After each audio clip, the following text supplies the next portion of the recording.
Johnny Carson spent 3 decades being America's trusted companion every single night before bed. May 22, 1992 was supposed to be a triumphant farewell. Balloons, confetti, and nostalgia. Instead, it became something else entirely. Something quieter and deeply uncomfortable. His final episode felt less like a goodbye party and more like watching someone rehearse their own funeral. People tuned in expecting closure and warmth. What they got was unsettling. A man who looked emotionally vacant, an audience that felt like a private wake, and a set that got demolished the next morning like it never even existed. These are 15 disturbing facts about Johnny Carson's last show that nobody talks about.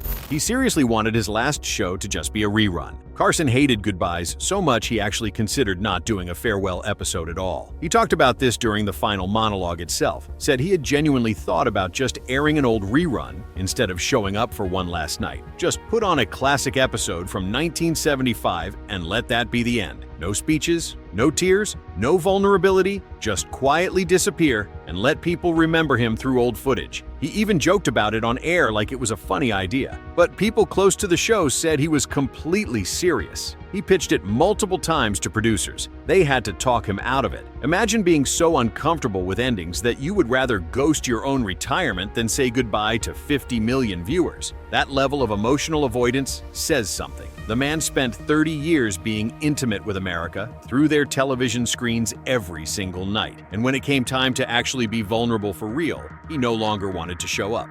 He joked that cigarettes were killing him, and they did. For decades, Johnny smoked heavily both on camera and off. You can see it in early Tonight Show episodes. The cigarette always sitting in an ashtray, the smoke curling up past his face during interviews. He joked about it constantly starting as early as the 1970s. Would hold up a cigarette during the monologue and say these things are killing me while the audience laughed. It's a fallacy. You will not want a cigarette. You will not even think about it. You really get over it and you don't even think about it. I see myself old tapes of me. Do you have to talk about it? I was doing fine till you showed up.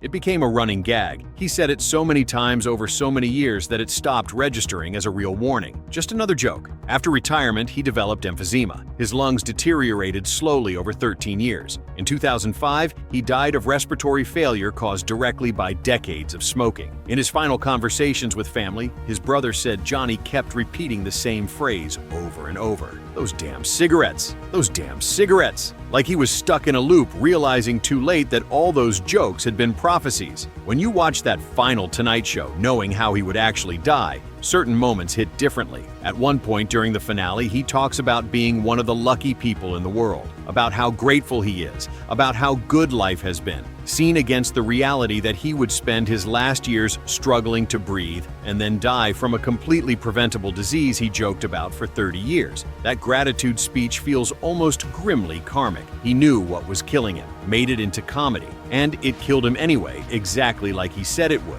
He kept a private viewing room to watch his own reruns. After leaving television, Johnny reportedly installed a high-end editing and screening room in his Malibu home. Professional equipment, expensive setup. He spent hours in there alone watching old Tonight Show tapes, just sitting in the dark re-watching himself from years ago. But it was not just nostalgia. He was re-editing segments, taking notes on old episodes, changing things that had already aired. When his estate was cataloged after his death in 2005, dozens of tapes were found with cryptic handwritten notes on them. Cut after laugh. Don't show next time. Too long here. Notes written in his handwriting years after retirement, like he was still trying to improve shows that had aired a decade earlier. No one knows exactly what he was trying to fix, or why he could not stop revisiting his past. His widow found him in that room multiple times per week, just watching himself on those monitors. Sometimes he would watch the same segment over and over, making different edits each time. Friends who knew about the room said it felt obsessive, like he was trapped trying to perfect something that was already gone. That private screening room became a place where Johnny Carson spent his retirement watching Johnny Carson, trying to fix a version of himself that did not exist anymore.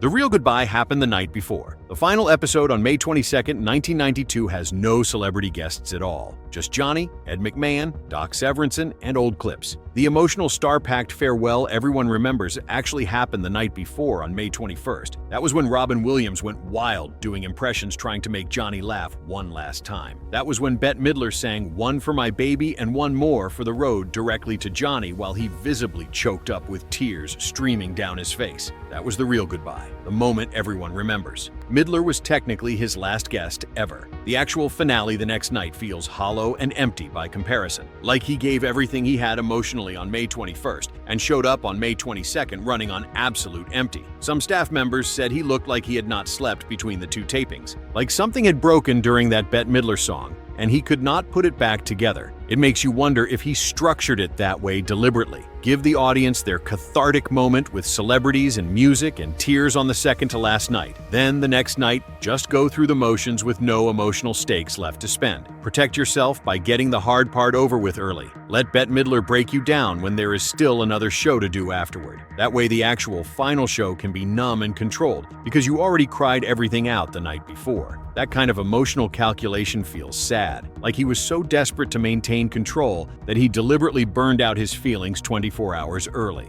He looked drained and vacant on the finale. Bette Midler made him tear up on that second-to-last show. Real emotion. Tears running down his face on camera. Many people expected that version of Johnny to return for the finale the next night, the warm, emotional version saying a proper goodbye. Instead, he came out looking completely different, subdued, monotone, strangely empty behind the eyes. People who knew him personally and had worked with him for decades said it was the most disconnected they had ever seen him on camera in 30 years of Tonight Show broadcasts. His eyes looked hollow and unfocused. His smile seemed forced and mechanical when it appeared at all. He moved through the entire hour like he was attending something he desperately did not want to be at but could not leave. Staff members noticed it immediately during the taping. This was not Johnny being sentimental or nostalgic or bittersweet about endings. This was Johnny being somewhere else entirely, while his body went through the required motions on that wooden stool under those lights. One longtime crew member described it years later as watching someone dissociate in real time, like his soul had already left the building,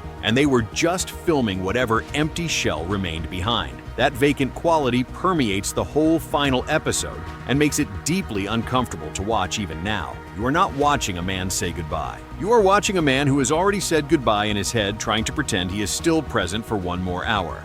NBC dismantled the set like he never existed. The morning after the finale, the set was torn down, completely and systematically dismantled. Crew members who showed up for work that next day compared the site to walking into a crime scene where evidence was being destroyed. 30 years of television history vanished in a matter of hours. The desk Johnny sat behind for 3 decades, gone. The curtain he walked through every single night, stripped away. The band area where Doc Severinsen stood, demolished. All of it was hauled away by moving trucks before lunch. NBC replaced it almost immediately with Jay Leno's completely different version of The Tonight Show set. New desk, new curtain, new carpet, new everything. Like Johnny Carson had never been there at all. Like those 30 years were just something that could be erased overnight. Some of the longtime crew members broke down crying watching it happen in real time. This was the physical space where they had spent most of their adult working lives, where they raised their families on the income it provided, where they witnessed history every single night. And it got erased before they even had time to process what they were losing. No museum came to preserve anything. No Smithsonian wanted the desk for their collection, just gone into dumpsters and storage facilities. One stagehand kept a small piece of the original curtain fabric in his pocket and later said it felt like stealing evidence from a murder scene, like he had to preserve proof that something significant had happened there. The speed of the demolition felt violent and intentional, like NBC could not wait one extra day to move on, could not stand having that ghost-haunting Studio One at Burbank for even a few more hours, had to exorcise it immediately and replace it with something new.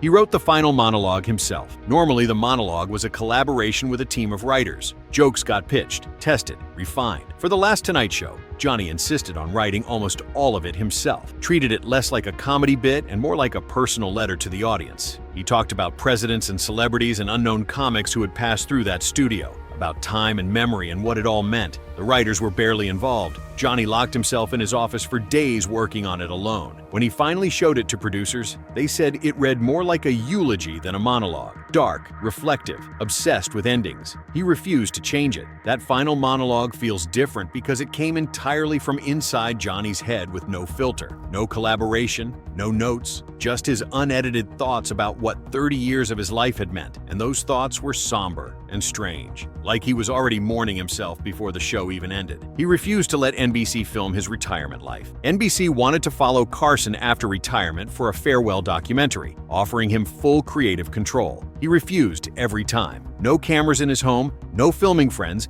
no glimpse of his routines. He told those close to him why. He didn't want anyone to see how small life looks when the spotlight goes out. That line stuck with people. Friends later said retirement felt like a living ghost stage for him. Days with no structure, no audience, just time drifting by. His refusal seemed less like privacy and more like hiding what life offstage really looked like. No cameras, no documentary, no record of Johnny Carson after the persona disappeared. There's a Carson grave people visit that isn't real. Fans sometimes visit a bronze Carson monument that looks exactly like a gravesite, complete with flowers left by visitors and people standing there talking about paying respects at Johnny's grave. The monument sits in a park and has his name and dates inscribed on it like a tombstone. But locals have pointed out that nothing is actually buried there. It is just a commemorative marker put up around the time of his retirement in 1992, not his death in 2005. The unsettling part is that the public denied a real funeral or accessible gravesite and unconsciously turned a retirement monument into a phantom tomb. People treat it like he is buried there, but Johnny Carson's remains are not there. They are not anywhere people can visit. The monument exists because people needed somewhere to mourn him, so they created a fake grave for a man who refused to give them a real one. And nobody corrects them because it serves a true purpose. He turned the final audience into a private wake. The last show was not open to the public. No ticket lottery, no random fans. The studio audience was invitation only. Family members, close friends, staff who had worked on the show over the years, crew members and their families. So 50 million people watched at home while the studio itself felt like a private memorial service. Only about 300 people in the room, all of them people who knew Johnny personally or had worked with him. It created this bizarre dynamic. The at-home audience was enormous and anonymous, but the people actually there were intimate and small. Like Johnny was eulogizing himself in front of his inner circle while the rest of America watched through a window. Several people in that studio audience later said it felt more like attending a funeral than a television taping. The energy was wrong, too quiet, too heavy. People were not clapping or laughing much, just sitting there witnessing something sad disguised as something celebratory. He did a farewell with almost no show. Carson walked out, did his personal monologue, then spent the rest of the hour just sitting on a simple wooden stool, talking quietly, rolling old clip packages with Ed and Doc. No sketches, no games, no performances. He explicitly told the audience it was not going to be a performance show, just a low-key conversation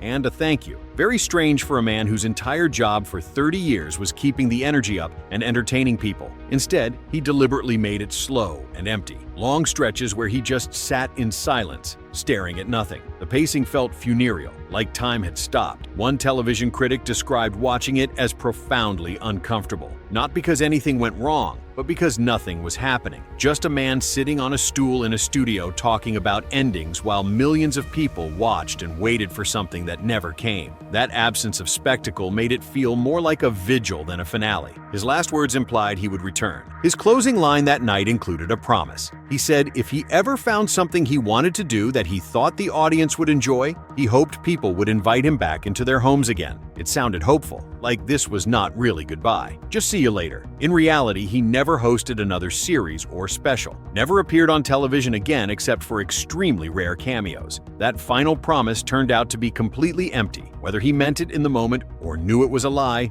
nobody knows. But it makes rewatching that final sign-off feel dishonest, like he could not even be truthful in his very last words as a host. Had to leave the door cracked open just in case. Could not fully commit to the ending even as the ending was happening. Some people see it as him protecting himself emotionally. Others see it as him lying to the audience one last time to avoid confronting the finality. Either way, those last words aged badly. They promised a return that never happened. He barely looked at Ed McMahon. Ed McMahon had been his sidekick for 30 years, longer than most marriages. Yet on the final show, Carson kept his eyes fixed on the camera or the stool, barely looking at Ed even when they spoke. Staff members noticed immediately. The distance gave the hour a cold, ghostly feel, as if their partnership had already ended. Ed looked hurt in moments when Johnny wouldn't meet his eyes. Some assumed they'd had a falling out. Others believed Johnny couldn't face the intimacy of acknowledging what he was losing. Whatever the reason, the avoidance made their last hour together far colder than anyone expected. His ashes were quietly scattered with almost no one present. When Johnny Carson died in January 2005, There was no public funeral,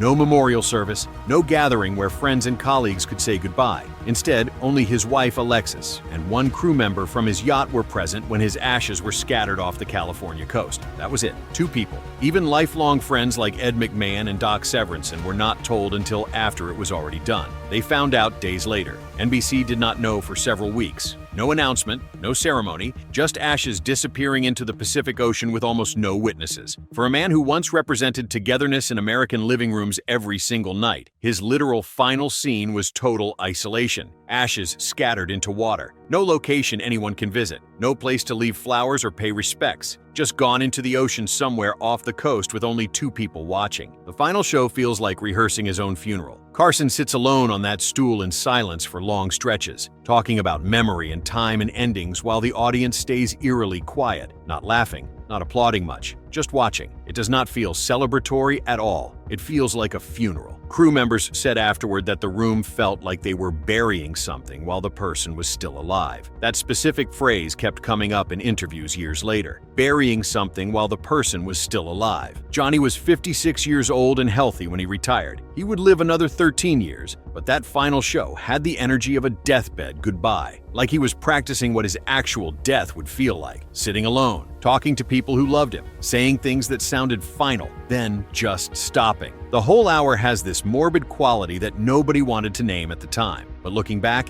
it is obvious. That was not a retirement party. That was Johnny Carson rehearsing his own funeral in front of 50 million witnesses. These disturbing facts paint a picture of a man who could not handle endings. He showed up physically but seemed to have left emotionally the night before. What do you think was really going through Johnny Carson's mind during that final show? Drop your thoughts in the comments below. Also, make sure you subscribe to the channel. These stories deserve to be remembered even when they make us uncomfortable.